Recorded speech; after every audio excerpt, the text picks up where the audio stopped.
എൻ്റെ business mind അടിപൊളി കേട്ടോ, നല്ല ഇഷ്ടപ്പെട്ടു എൻ്റെ ഈ വോയിസ് കേട്ടപ്പോൾ. പ്രത്യേകിച്ചും ഇതിൻ്റെ മുന്നൊക്കെ നമുക്ക് മനസ്സിലാക്കണേ, പക്ഷേ എൻ്റെ പ്രത്യേകത എന്താ വെച്ചിട്ടുണ്ടെങ്കിൽ എനിക്ക് വേണ്ട ക്വാളിറ്റിയിലേക്ക് ഈ ആളുകളെ മോൾഡ് ചെയ്തെടുക്കുകയാണ്. അതായത് എനിക്ക് വേണ്ട ആ ഒരു പെർഫെക്ഷൻ അതിലേക്ക് ഇജന്നെ ഫ്രീ ആയിട്ട് കാര്യങ്ങളൊക്കെ ചെയ്തു കൊടുത്തിട്ട് ഭയങ്കര സംഭവം കേട്ടോ, നല്ല ഇഷ്ടപ്പെട്ടു. ആൻഡ് ഈ ലാസ്റ്റത്തെ ഈ വോയിസും കൂടെ കേട്ടപ്പോൾ ഭയങ്കര സന്തോഷമായി. ഏതായാലും അൽഹംദുലില്ലാ ഈ ഒരു പ്രോഫിറ്റിൻ്റെത് പിന്നെ പ്രോഫിറ്റ് കിട്ടാൻ കാരണം ഇയാണ്. അങ്ങനെ ഞാൻ വൊളാറ്റിലിറ്റി അറിയാത്ത ഞാൻ എന്ത് ചെയ്ത് ഇഞ്ചി കാരണം വൊളാറ്റിലിറ്റിക്ക് എത്തി. ഗോൾഡിലൊക്കെ പോക്കേനി പൈസ. ഏതായാലും അൽഹംദുലില്ലാ ഇതിലപ്പം പിന്നെ ഇങ്ങനെ കിട്ടി തുടങ്ങണം.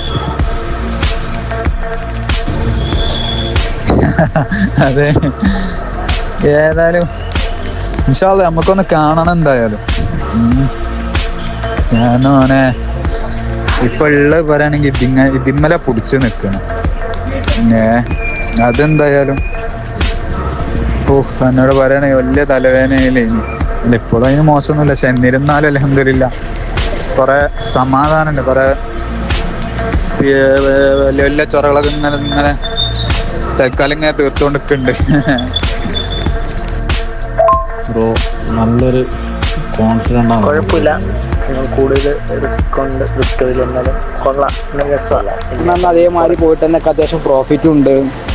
ഒരു ട്രേഡർ ആണെന്ന് പറയാനുള്ള ചെറിയൊരു ക്വാളിറ്റിയിലും കിട്ടിയിട്ടുണ്ട്, ചെറിയൊരു ക്വാളിറ്റി.